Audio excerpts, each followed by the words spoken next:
Hello everyone and welcome to the DRAS Talks interview series, a unique initiative by Defence Research and Studies. Today we are honored to have amongst us a highly revered, decorated and scholarly general of the Indian Army, Lieutenant General KJ Singh, PVSM, Bar to AVSM, as our speaker on a very pertinent and complex subject, assessment of PLA's armor and mechanized infantry capabilities. Before we move to the subject, I would like to give a brief introduction to his illustrious career. General KJ Singh superannuated in August 2016 after 39 years of service to the Indian Army. The general officer commanded the formidable Western Command, an operationally committed corps in the northeast having borders with 4 countries, an armored div in the Strike Corps, a T-90 armored brigade, and an elite armored regiment, 63 Cavalry. General has served in CI areas of Nagaland, Manipur, Assam, Arunachal Pradesh, Jammu Kashmir, and Punjab, Assam Rifles, and with the UN peacekeeping forces in Angola. During his UN tenure, he was awarded the Chief of Army Staff Commendation and UN Force Commander's Citation for his bravery. Besides serving in the remote areas of India, he has participated in defense diplomacy in 20 countries. He is currently holding the prestigious Ranjit Singh Chair of Excellence in the Punjab University, Chandigarh, and he is also the State Information Commissioner of Haryana, a scholar warrior indeed. Thanks a lot, General, for giving us your time. Firstly, thank you to this wonderful forum for giving me this opportunity to interact with the people who are genuinely interested in defense-oriented and strategic subjects. I am extremely grateful to Professor Divya Malhotra for a very generous introduction she's made of me. I'm a very simple soldier, come from backwaters of Bharat, was lucky to go into a Sainik school. Despite wars happening now and then, I joined a Sainik school in 66, immediately after 65 war. 62 was still fresh. Joined NDA in 73, just after 71 war. My parents were very worried. They said India seems to be having this habit of getting into a war after every 5-6 years. So are you making the right decision? So I went, and then on, I was lucky to get commissioned into Armored Corps, served with mechanized forces, and that's where this subject connects with me. And allow me to tell you that I had the privilege to induct the first armored regiment into Sikkim Plateau. So I have studied this subject with some interest, have written some columns and articles on this. So Professor Malhotra, you could go on with your first question.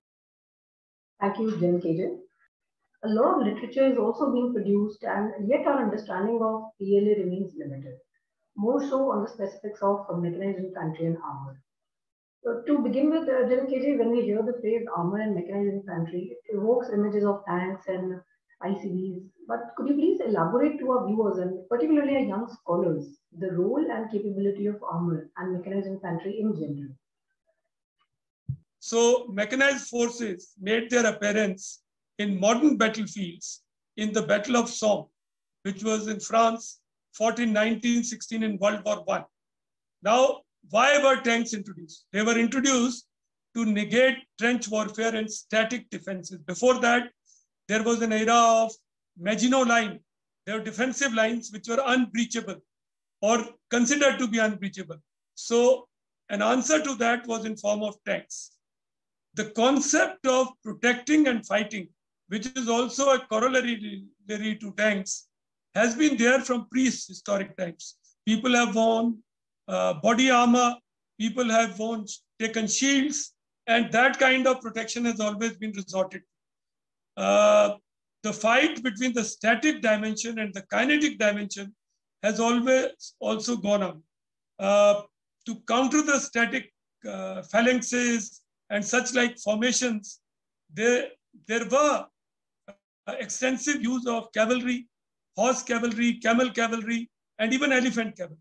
So the concepts have grown from using some kind of a protection armor and having kinetics into battlefield, and that has manifested when the engines made their beginning or came into being.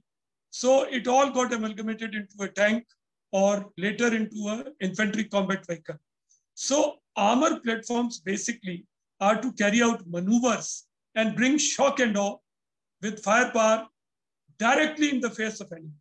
After all, you have artillery guns, you have long-range missiles, but you want to bring vectored firepower right in the face of the enemy and add that shock and awe on the enemy and make him psychologically collapse.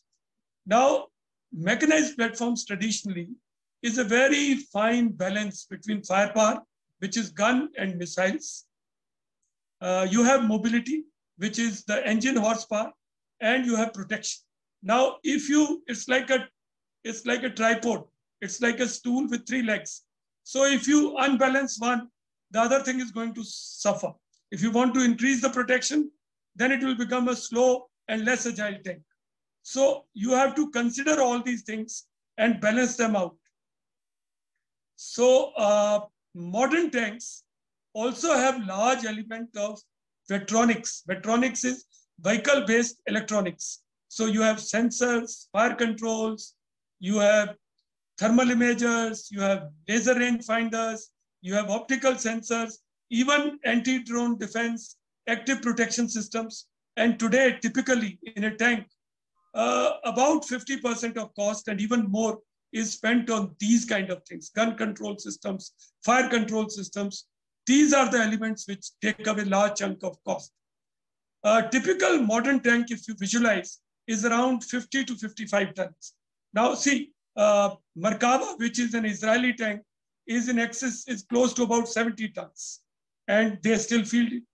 And when we have Arjun tank around 65, we consider it very heavy. So it's a function of where are your priorities are. There is a light tank in Israel, Sabra, which is 58 tons. Typically, light tanks are not to be more than 25 tons or 30 tons because Israel values human lives and protection is the key over there. So it is 50 to 55 tons, 125 millimeter gun, increasingly smooth bore. There is some air defense protection in form of a bazooka kind of a gun, and engine is typically 1200 to 1500 horsepower to give that power to weight ratio, which can keep it agile. And each country, like I told you, has a different priority. Israel banks on protection, Germany banks on mobility. So you have different priorities. Even England also tends to weigh in on terms of protection and firepower, and mobility is less important there. Traditionally, Germans have invested in mobility. That's why German engines are more popular worldwide. ICBs, on the other hand, which is a part of mechanized warfare, are lighter. They are around 30 tons. They have cannons, which are, could be also up to 105 millimeter. They can typically carry 6 to 8 soldiers as stick. Now, this stick or infantry, which is there in this vehicle, provides the staying power to secure a feature, a critical feature, and to hold it. Because whatever you capture, you must hold or secure it. And that only infantry can do. So with this introduction, let's go on to the next question. Thank you so much, General KJ. I think you've underscored some very important points here, including the cases of Germany and Israel and how do they look at their armor and mechanized infantry. Moving on, General, we know that as on date, the PLA is the largest army in the world, followed by the Indian Army. How do the two adversaries compare with respect to mechanized forces? Would numerical superiority have a great bearing in mechanized warfare, keeping aside other factors? Your views on this, General KJ? See, Professor Malhotra, it's like this. PLA doesn't have only India as its challenge. PLA's main challenge is towards its coast, eastern coast. And India figures somewhere lower in the priority. So the numerical strength that they have caters for all frontiers that they have. Typically, they'll cater towards the Taiwan and that frontier. That is their priority one frontier. They'll also cater for northern frontier towards the Mongolia. After all, they had a war with Russia. They had a war with Vietnam. They also had a war with us in 62, and now there is standoff. So matching levels are a function of how much you want to apply in that theater. So if you were to take the Himalayan theater or Tibetan theater, then what happens is that there is only finite amount of force which can be brought in, because there are logistical challenges and of sustaining over there. And also, how much can you apply in those regions, in high altitude, because there is limited deployability. So I don't think we should give numerical superiority hell of a lot of sort of overbearing kind of an importance. And in mountains, in these Himalayan regions, there are typically plateaus.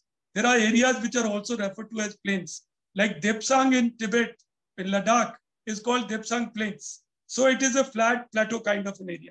And terrain on Chinese side is flatter than on our side. Even in Sikkim, where I was a corps commander, you have Kerang Plateau. And across Kerang Plateau, you have Chagula Plains and PP Plains.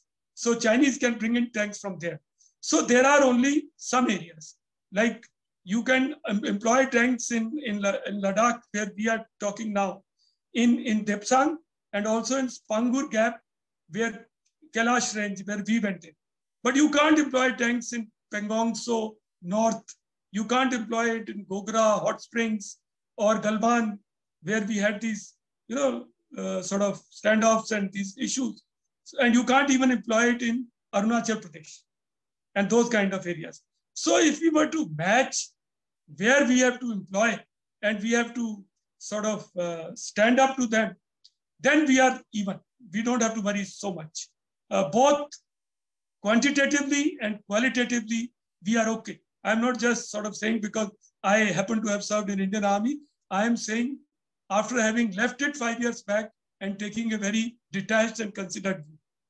I must also tell you, where we lack is certain amount of versatility in our fleet. We have only medium tanks and we have ICVs. ICVs can do some functions of light tanks, but it will be good idea to add a light tank to our fleet, our inventory. And for that, as you know, an RFI, request for information, and to accelerated production of 350 light tanks has been floated. So that is the current hot procurement agenda which is going on. So with that happening, we are able to have, because Chinese challenge, as we'll speak later, is not a short-term challenge. We'll talk about it later. Right. Well, I think what you've flagged here is very important, that India has the capability, but we probably lack the hostility aspect. But can we do with lesser numbers but better technology?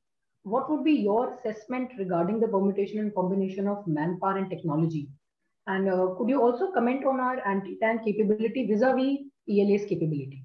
See, Professor, it's like this, that if we were to give overriding importance, say, for discussion's sake, to the human element, then there is no match to Indians.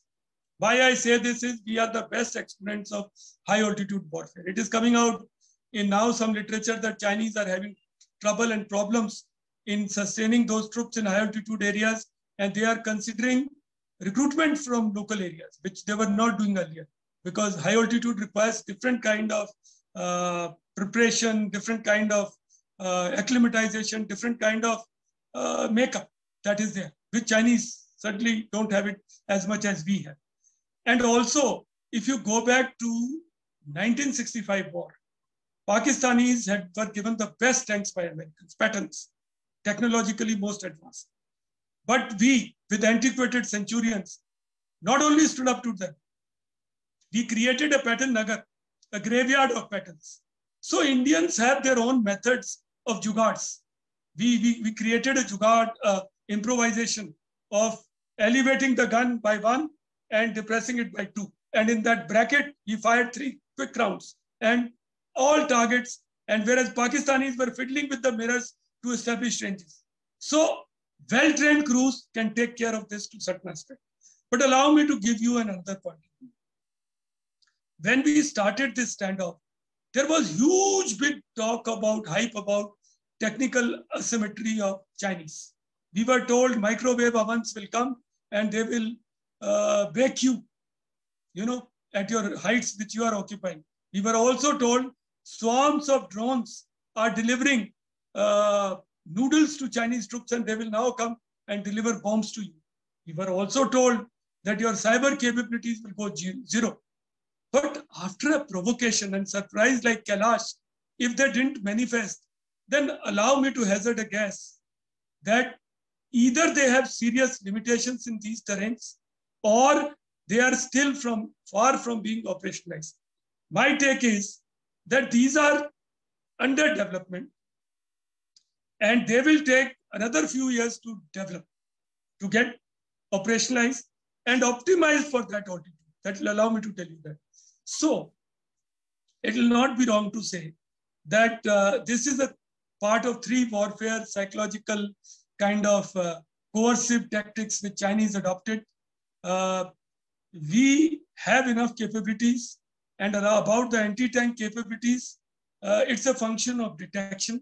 You have to detect, and allow me to tell you that this time it was not failure of detection so much as the fact that we never believed that after such agreements, after Wuhan spirit and all those kind of things, that Chinese will go to this, not Wuhan spirit, but that,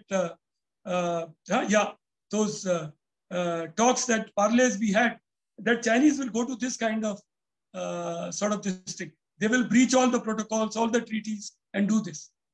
And it's also a function of first detection, then long range fires. We have howitzers, which we got from USA. We also have mines, we have missiles. We recently did an emergency procurement of missiles, spikes from Israel. We are making more missiles at BDL, Indian versions. We also are going in for light tanks, like I told you. And also it is up there in mind.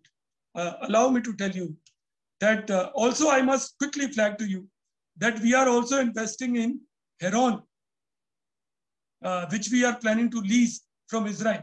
These are the drones which will give us surveillance and all. Air Force has already gone in for Harop, which is the killer kind of a loitering kind of ammunition. So we have also given some light mobile vehicles to infantry made by Kalyani, Mahindras, and now Tatas are into these fields. And like I told you about 350 light tanks that we want to buy. So, but allow me to finish with this on the this. It's all up in mind. When I was in Sikkim, I was taken to a place and I was told this is Giagong Gap. I said, this is gap for whom? Is it a gap for us or for Chinese? We were always in defensive mindset. We never thought we'll start the war. So I was told that, sir, Chinese will attack through this gap. So I said, why would we leave a gap if he wants to attack? Let us make it a trap. So let it be a Giagong trap. Kerang killing ground. Let him come here and get killed. We will have successive layers of attrition and we will kill him. So it's all up in mind. So if there are areas where he can, we certainly have measures to take care of it.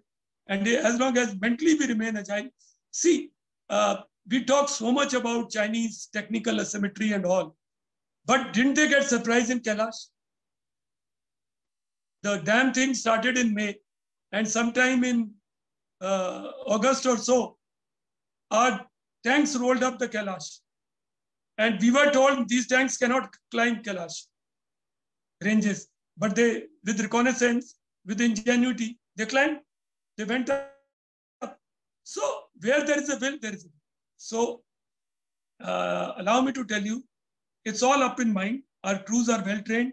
We have sufficient forces and we can take care of Chinese PLA tanks. There is not a problem. I'm not just boasting for boasting's sake. I have worked with them. I keep in touch with them. That's why I tell you this. That's why probably Chinese have accepted this stalemate. Tell me, if you were the aggressor, you started and you are aspiring to beat Americans as the largest power in the world, and you have to settle for a stalemate. Why? You came here for a decisive victory. Exactly. Thank you. General KJ, I think you've made very logical assessment of the situation here, and particularly what you said towards the end, that As an aggressor, if they are, accepting that they have to go back and there was de-escalation, then it probably hints at the capability of both the sides. General, moving our attention to PLA modernization. The Chinese started their modernization during Deng Xiaoping's period in 1970s, while India embarked on this journey relatively later. How would you see the gap between India and China's trajectory of armor modernization? See, Professor, it's like this. China did start modernization, but its modernization was largely based on what I'll say is adaptation or copying or cloning. They have an ape strategy: acquire, produce, and evolve. Something like this. So, and they adapted, and their adaptation is also very finished. It is imitative adaptation. It is creative adaptation. It is disruptive adaptation. So they work around this. So luckily, what they've done is they have traditionally got their equipment from Russia, and they have tried to work on that. And they have not done any revolutionary development. They have only done evolutionary development. It is an incremental in nature. It doesn't come out. None of their tanks has broken a glass ceiling. Nothing like a Polish stealth tank or S tank, which is got no turret, or Israeli Merkava, which has got engine in front. Such like things Chinese have not done. So Chinese, what they do is they also combine psychological warfare in numbering their tanks. So when they fielded their T-59 tank and India had T-55, so there was a great hype. But when it was compared and checked out, it was equivalent to T-54, which India was discarding. So they outnumbered their tanks. Today they have a Type 99 tank, which is equivalent to T-90 tanks in all parameters. But they call it Type 99. So they have this psychological dimension added to their numbering of tanks. So even they have no revolutionary concept, I'll repeat it. And most of their equipment has not been tried out in wars. See, Russian tanks have been tried out in Middle East. American tanks have been tried out in Middle East. Chinese tanks have not been tried out. Also, now this current hype about light tanks of Chinese. Chinese have brought in a light tank Type 15, ZTQ. A lot of hype. It started from when it was fielded in Doklam. Now, traditionally, light tank is supposed to be 25 tons and below. I'm a student of tank technology, studied it formally for 1 year, and I was taught that Marder is the heaviest light tank with 24 tons weight. Okay, that was what was taught to us. Because those time light tanks had to float. Currently, the philosophy changed a bit. But this Chinese tank is 34 tons. So it is neither light nor medium. It's a jugaad. It's an improvisation. It's being called a light tank. There are penalties and costs which have been incurred in development of this tank. It is a hybrid kind of tank. They had to increase the track width to keep the nominal ground pressure low and keep it, trafficable in marginal terrain. It cannot float. The light tank that India wants to develop is going to be less than 25 or 30 tons. Power to weight ratio of 30 to 35 tons. Chinese tank has got barely 25, 26 tons. So Chinese are great experts in psychological warfare. They fielded a tank which is negotiating that terrain. So are our medium tanks also. And we have ICBs also. Let us add versatility to our fleet. We'll have an agile light tank, and that will open more options for us. I said this. General Kedia, some very interesting points here which you've highlighted. One is about the ape strategy of the Chinese: acquire, produce, and evolve. And secondly, about the psychological warfare in armor, deceptive numbering for false projection. I think these are two very important and interesting points you've highlighted. But talking about the recent de-escalation in Eastern Ladakh, we all saw the withdrawal of PLA armor. So how has the conventional role of armor being employed in deserts and plains, how has that shifted to mountainous terrain? Your comments on that? See, it's like this, that it's not as if, like I explained to you, it's not mountains all through. There are plateaus, there are plains. So, and on Chinese side, terrain is flatter. Tibetan plateau is flatter on Chinese side across the LAC. So actually Indians were defensive, and we were not in a frame of mind to up the ante. We were not wanting to create problems for ourselves. We know the asymmetry that exists. We didn't want any war. So we were studying Chinese fielding of tanks in their exercises and maneuvers. And Chinese were also paradropping their tanks. And even Russians paradrop tanks. Chinese also paradrop heavy drop tanks and practice scenarios of capture of passes and all this. We were studying this. And for many years, we have also kept a minimum presence of tanks in these areas, more like a firefighting action. That like in Sikkim, I was a corps commander in 2013. Before me, tanks were there for 4 or 5 years, but in numbers of 15, 16. Then we added a mechanized battalion, another armored regiment, and we increased the numbers as we saw more Chinese activity. Similarly, in Ladakh, we had a regiment and a mechanized battalion. Then we have added more over there. So it is basically that Chinese have changed their intention.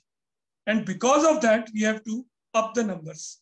And these tanks also give us options, like Kailash Range, we could go there. In future, if we have to do quid pro quo, we may need more options. We may need options in Sikkim, in Chumbi Valley. Every time we can't do it on Kailash. We may have to build options in Depsan. So these tanks will give us those options. We have to have tanks which are air portable so that you have strategic mobility. Also paradrops, if we can do that, like Chinese and Russians are doing. And they have to be agile. Challenges are basically that medium tanks, which India currently has in these areas, and even Chinese have across us, they suffered 25% derating of engine power because of rarefied atmosphere. So if you have a 1,000 horsepower engine, it is only delivering 750. So you need to upgrade. That's why we are operating our T-72 tanks with better power packs, and even T-90 with better power packs for these areas. You also need an auxiliary power unit so that you don't have to start your main engine and work with that unit for your instruments and others to keep them warm and keep them serviceable. Your ballistics changes in rarefied atmosphere. You have to have range tables and develop techniques for that. But we have ranges there. We have now ranges in Ladakh and Sikkim. We have simulators, which has these terrain scenarios there. We are building up maintenance facilities like workshops and all. And also big challenge is keeping commonality of logistics. Because see, if you have more than one type of a family of vehicles operating, and each one has a different engine oil to be put, different lubricant to be put, then how do you transport it? You have challenges of transportation and distribution to those units. So ideal is to have one type of equipment if you can have. Suppose you are going to have, say, light and medium tanks, and you have one type of gun, say 125 millimeter, then the ammunition becomes common. You have one type of missiles, one type of engine. That would save the problem, because you see the logistics chain today. How we operate through Rohtang, through Zojila, air maintenance. We have to stock up over there. The weather closes those roads for 6 to 7 months. So considering that commonality of logistics is also a big issue. So understandably, General KJ, we have deployed our armor to the mountains, and there seems to be a shift in our conventional approach, and we are exploring our options. Now, prior to June 2020 Indo-China skirmish, India had very few mechanized forces in Ladakh and North Sikkim also. But post the Galan clashes, our forces were deployed there to meet the contingency. Now, few questions here. First, that we are on the fringe of Tibetan Plateau, and like you also said, the terrain on our side is mountainous. What is the scope and operability of mechanized operations in this terrain? And secondly, is there a need for permanent positioning of mechanized forces in the heights of Ladakh and North Sikkim based on the Chinese threat? And if yes, what should be the ideal force level according to you? See, firstly, tanks are required because even for quid pro quo, like on our side, the terrain is flat for some areas, but like Daulat Beg Oldi Tepsang Plains, that is a very exploitable area. Like Spangur Gap through the Kailash Range, where you are having these talks in Moldo and Chushul. If China comes through that, then you open an avenue. Then you can cut the line of communication from Srinagar to Leh. You can cut it. So that is a critical area.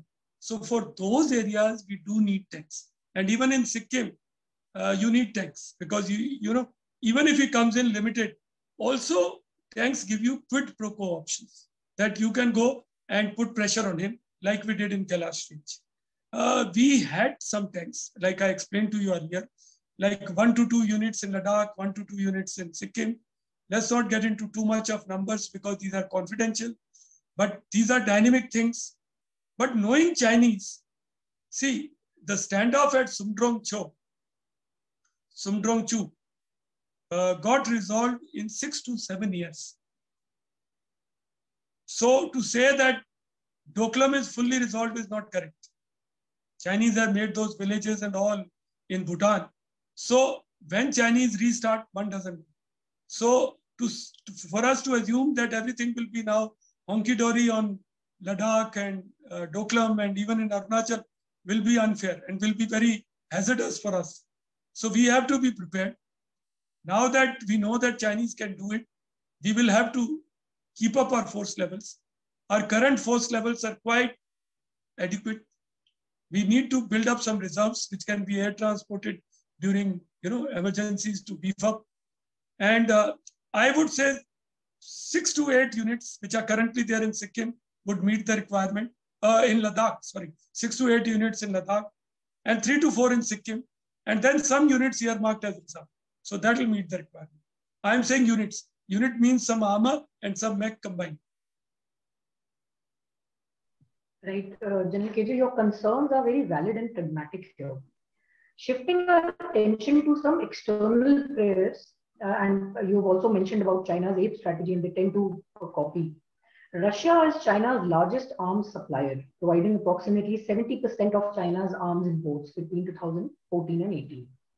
However, China is becoming increasingly competitive in global arms sales, and in 2020, it surpassed Russia to become the world's largest arms producer after US. Some Russian firms have accused China of illegally copying Russian military hardware. Now, what is more important here is that China has been selling weapons, arms, and armor to Pakistan. How do you look at China's arms proliferation, and is China's indigenous military technology better than Russia's? Secondly, in your assessment, has Pakistan actually gained by technology transfer from China, and has it given Pakistan technological superiority? See, I would tend to believe that Russian technology is far better than Chinese technology, far better, because Russians are original innovators. They also make evolutionary things. They also have incremental development, but they are far advanced. They are ahead of Chinese in that. Chinese may have few niche areas which they are trying to overtake everyone, like artificial intelligence, like robotics, but those weapons have still to be fielded as such. But what is more worrying and more relevant for us is that all of us talk of string of pearls. The Chinese have a string of pearl of bases, Hambantota, Kyakpu, Krakanal, and something acquiring in, Djibouti, Gwadar, and circling India with that string of pearl. But allow me to draw your attention to a different kind of co-centric string of pearls which is developing. Chinese arms collaboration with Pakistan, Norinco and HIT, Heavy Industries Taxila, the Chinese aviation with aviation complex Kamran, Chinese ordnance factories with ordnance factories Bah in Pakistan. In Sri Lanka, Chinese equipment coming to Sri Lanka, Chinese equipment in Myanmar, Chinese equipment in Nepal. So Chinese equipment is manifesting all around India. It's creating a different kind of string, even in Bangladesh. Now, what does it do? It gives them a chance to be present there for servicing and maintenance, and also to keep their proxy, Iron Brother Pakistan, there. Because certain part of servicing and all is being outsourced to Pakistan. So you have this double whammy of Chinese and Pakistan technicians masquerading and gathering intelligence and developing linkages in these countries. So look at this string of pearls which is developing, and we seem to have failed. We have not been able to have joint production. We have, and allow me to tell you, our ordnance factories and DRDO need to look at it this very seriously. Why have they not been able to do it? Why is it that Pakistan Ordnance Factory, independent observers, a woman journalist who's written a book, gives handsome compliments to Pakistan's craftsmanship, the mystery culture of Pakistan, how Pakistan has nourished it, nurtured it, and what proof, more proof do you require? Recently, Pakistan gave JF-17 produced in Pakistan to Nigeria. You are producing aircrafts and providing to other countries. Pakistan is also giving to Myanmar. So if you have acquired that kind of handholding and technology transfer, then there is lots to buy. Lots to, and why have we failed? There is Russian equipment, which is held by us also. We also have same technology. We can, if not our bureaucrats, at least our retired DRDO people, our retired ordnance factory people, our retired EME crew people could have formed a corporation, could have gone and done it as greenfield ventures. They could have been financed. We can still do it in Afghanistan. A lot of Russian equipment is lying there. MiGs are there, tanks are there. We can refurbish it. We can retrofit. But are we ready to take that challenge? Is anybody even thinking of that? Or will we allow this string of pearl to strangulate us besides the bases, also with armaments all around us? So I will leave it at this. And I am quite worried about this. I've been writing about this for the last 6-7 years, but nobody seems to pay heed to this. Right. General KJ, I think you have highlighted some very alarming trends in arms proliferation, and this second phase of string of pearls, which definitely needs more attention. And it's worth noting what you have said about the transfer of technology between Pakistan and China, and then other countries which are also involved. Lastly, General KJ, I have a simple question with perhaps no simple answers. How serious, in your opinion, is the Chinese threat? And how well prepared is India to deal with it? Should India be taking a defensive posture? As you mentioned, we have been doing that traditionally, or consider an aggressive stance? Accordingly, what should be the force level for each response? And if you could put it in context of the new strike core, which is being raised. Over to you, General. Professor Malhotra, like an expert interviewer, you have laid out everything and then you put the trap in the end. But let me attempt an answer to that trap. First is, threat is real and long term. It's not a short term threat. Like Sundarong Chu, it is not, will not get resolved in saying that we have disengaged at Pangong So and Kailash and all is quiet, will not happen. Chinese will try salami slicing, will also leverage Pakistanis through some means. So threat is real and long term. India has belatedly realized this and now rebalancing in terms of mountain core. I don't call it strike core. Strike core was a fancy term given by journalists. It's a mountain core. We only want to somehow maintain the status quo. We don't have such aggressive intentions. We should not even promulgate them. But we have options. If somebody will do to us, we definitely have options of counteroffensive. We have options of quid pro quo. That definitely we have. That's part of defensive strategy. But we are not even attempting offensive defense. We don't want to start anything on our own. We know the asymmetry that exists between two of us. So we are also rebalancing in certain other terms, like Hashimara has come up with Rafales, like radar coverage is increasing. So traditionally, we were not paying attention to northern borders so much. Now, we are rebalancing towards northern borders. One corps, which was traditionally towards western borders, has been reorbited towards the northern frontiers. Some other formations have also been reorbited. We are balanced in our posture. We have two corps, one in towards the northern command, current one, to take care of it. We have another additional division to take care of central sector, Barahoti and area of Uttarakhand and all. And we have one traditional 17 corps, mountain corps, which was original mountain strike corps, taking care of eastern command. So from one strike corps, now we are 2.25, which is poised to take care of Chinese forays if they happen. But if I was a Chinese, how would I look at it? I would look at it that PLA had to go through a stalemate. Okay. Tactically, Galwan was a slap in the face of Chinese. If they needed any proof of Indian resoluteness, it was delivered in Galwan. Secondly, if you transit from tactical level to operational level of war, then the very orchestration of induction of troops in such numbers and building up logistics and surprise that we created at Kailash. After all, Chinese claim that they have a lot of technological surveillance and all, but they were surprised. They were indeed surprised. We were surprised because of deceit. But Chinese were surprised. They could not pick up these tents. So operationally, we have done this. And strategically, Chinese should realize that there has been a rebalance. Something India was always trying to hedge its bets. It was not doing it. It was focused towards the western frontiers. Now it is locked on to, it is for the first time we have realized what George Fernandez told us so many decades back, that China is enemy number one. So if that be so, the degree of difficulty for Chinese on LAC is only increasing. Allow me to submit to you that when I was a corps commander, Chinese border guarding strategy was that they had their troops staying in comfortable military cantonments in the rare areas like Yatung and all.